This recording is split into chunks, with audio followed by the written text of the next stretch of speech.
ئایا لە نێوان هەژماری من و تەوتین کامیان هەڵبژێرین؟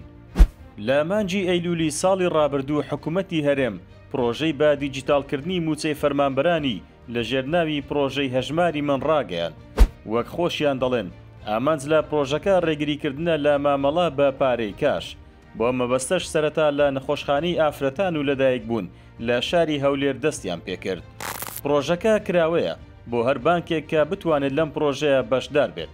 لە سەرەتا ئارتی بانک و بانکی جیهان بوو، بەڵام ئێستا بانکەکانی BBAC، ئیسلامی عێراق، نیشتیمانی عێراق و بەغداد بەشداریان کردووە. جیاوازی لە نێوان هەژماری من و تەوتین چییە؟ چەند ڕۆژێک لەمەوبەر ستافی پرۆژەی هەژماری من چەند زانیاریەکیان لەسەر پرۆژەکە بڵاو کردەوە و لە ناویشیدا چەند جیاوازیەکیان لە نێوان هەژماری من و تەوتین باس کردبوو. لە ڕاستیدا ئەو خاڵانەی ئەوان تیشتیان خستبووە سەر زیاتر لە بەرژەوەندی هەژماری من بوو نەک تەوتین.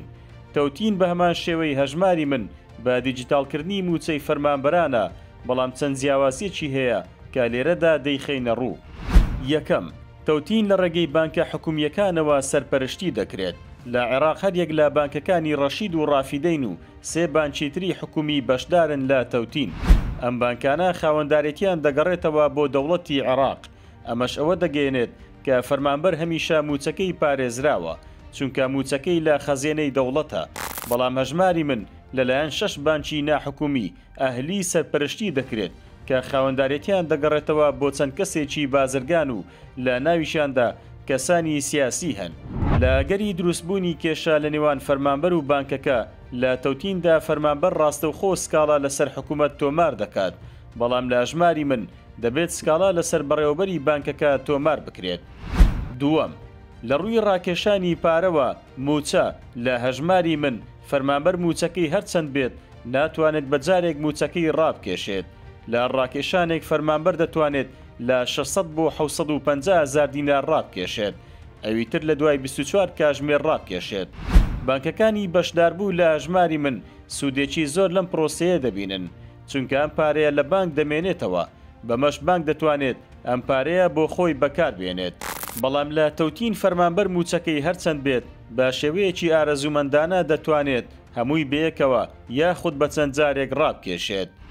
سێەم، بۆ بەشداربوون لە هەژماری من بانکەکان هیچ بڕەپارەیەک لە بەشداربوو وەرناگرن، بەڵام لە تەوتین لە نێوان 20 بۆ 30 هزار دینار لە بەشداربووان وەردەگیرێت. چوارەم، لە ڕووی عمولەوە هەژماری من بڕی 2500 دیناری بەرامبەر وەرگرتنی کۆی موچەکەی دیاری کردووە، بەڵام لە تەوتین بانکە حکوومیەکان لە نێوانی 2000 بۆ 3000 دینار وەردەگرن.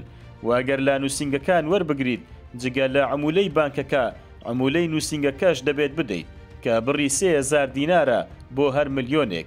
لێرەدا دەتوانین بڵین لە ڕووی نرخی بەشداربوون و نرخی عمولەوە هەژماری من باشترە لە تەوتین. پێنجەم، فەرمانبەر لە کاتی کردنەوەی هەژمار لە بانکەکانی هەژماری مندا ناتوانێت سوودمەند بێت لە خزمەتگوزاریەکانی بانکەکان، بەڵام لە تەوتیندا فەرمانبەر لە هەموو خزمەتگوزاریەکانی وەک سلفەی زەواج، سلفەی عەقار و قەرزی ئۆتۆمبیل و چەند خزمەتگوزاریەکی تردا سوودمەند دەبێت.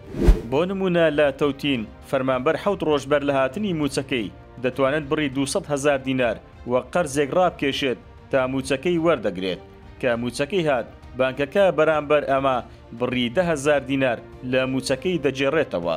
هەروەها فەرمانبەر دەتوانێت سلفەیەک بە بڕی 40 ملیۆن دینار لە بانکە حکوومیەکان وەربگرێت بۆ ماوەی 5 ساڵ، لە بەرامبەردا بڕی لە 108 زیادەی دێتە سەر. ئەمە و چەندین خزمەتگوزاری تر کە فەرمانبەر تێیدا سوودمەند دەبێت.